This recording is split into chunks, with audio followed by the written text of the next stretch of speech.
নমস্কার বন্ধুরা, চৈত্র মাসের শেষের সপ্তাহেই আমাদের গ্রামে চলে আসে মহাদেবের সন্ন্যাস। তো মহাদেবকে সাথে নিয়ে তো আজ আমাদের বাড়িতে পুজো দেওয়ার জন্য চলে এসেছিল। তো মহাদেবকে ঘরে ঠাকুরের সিংহাসনের সামনে নিয়ে এসে নানাবিধ পুজো পার্বণ শুরু করেছিল। আর ছোটোবেলা থেকেই এটা আমরা দেখে আসছি, আমাদের গ্রামে সবসময় এরকম হয়। আর তোমাদের কাদের কাদের গ্রামে এরকম পুজো হয় মহাদেব নিয়ে এসে অবশ্যই কিন্তু কমেন্টে জানিও। আজ আমাদের বাড়িতে নীলপাটের মহাদেবের পুজো চলছে।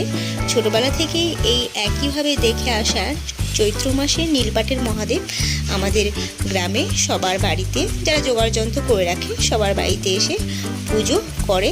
তো আমার মিনি ব্লগে আমি ফার্স্ট পার্টটা তোমাদের সঙ্গে শেয়ার করলাম, আমাদের বাড়িতে মহাদেব পুজো করছে। তারপরে আর কি কি করেছি সমস্ত কিছু তোমাদের সঙ্গে শেয়ার করব নেক্সট পার্টে। তো আমার এই মিনি ব্লগটা কেমন লাগলো অবশ্যই কিন্তু জানিও, লাইক কমেন্ট শেয়ার অবশ্যই করো। আর আমার চ্যানেলকে কিন্তু সাবস্ক্রাইব করতে